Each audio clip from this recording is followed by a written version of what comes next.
We are celebrating the expansive career of trailblazing sports journalist Rick Bozich today. He's retiring after working in the biz for more than 50 years. He looks exactly the same today as he looks in most of these pictures. He joined WDRB in 2012 after a long career at the Louisville Courier-Journal and Louisville Times. He was inducted into the Indiana Hall of Fame. He's a member of multiple journalism halls of fame, including the U.S.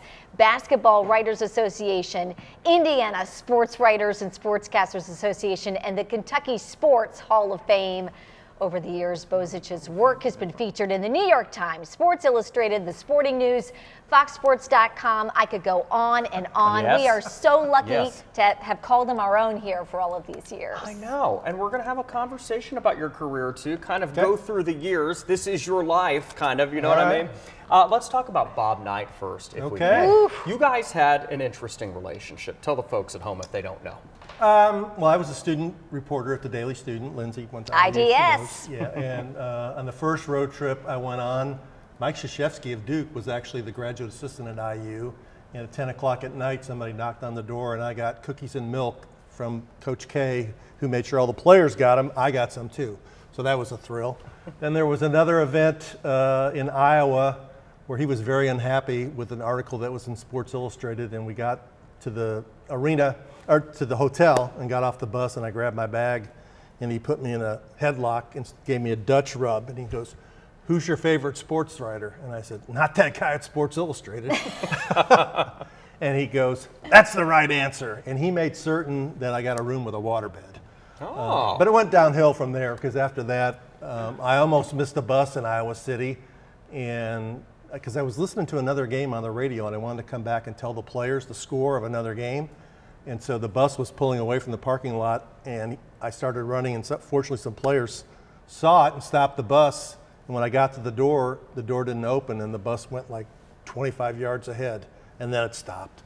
And I ran and knocked on the door, and the door opened, and Coach Knight was sitting in the front seat, and he goes, "The blankety blank IDS almost got left in Iowa City.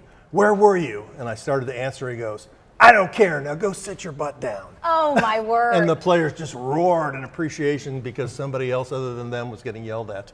So once you are subject to that from Bobby Knight, everything else in your career kind of seems you can take it. That's what I said. It's like a love letter from Robert Frost when other people yell at you, because there was another one where I was in his office one day. They were getting ready to play Purdue, and I asked him two questions, both about Purdue, and I have a picture of it actually, because it was in a book.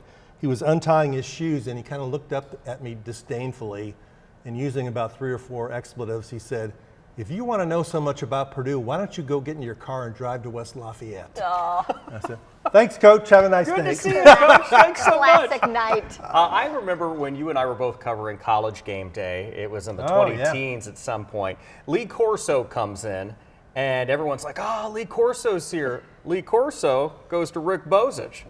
Lee Corso, that was, I mean, like I said, as a student journalist, I had Lee Corso and Bob Knight.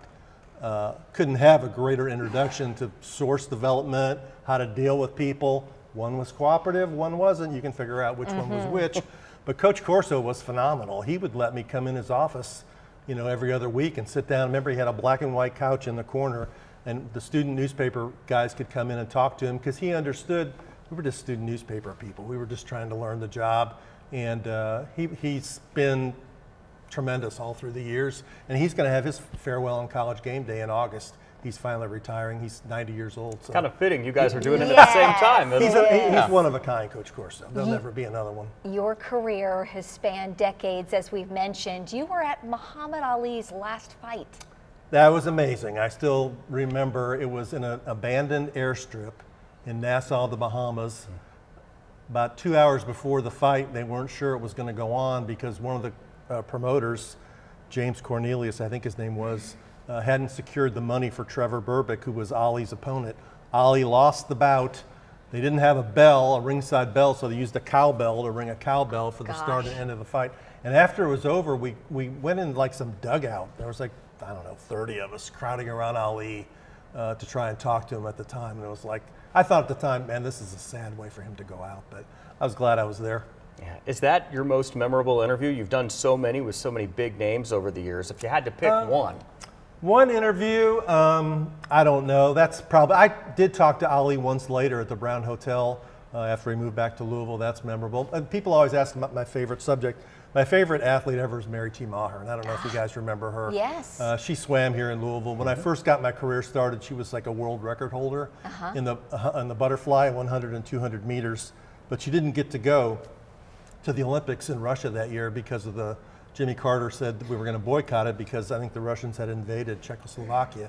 So then she trained for 4 more years and she won in LA, and she won 3 gold medals, and people said, well, those aren't really real gold medals because the East Germans weren't there.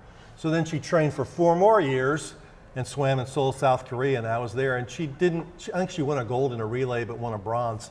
And after it was over, just to see the people from all over the world come up and hug her and congratulate her for a career, which she did just for the love of the sport. She wasn't getting paid back then.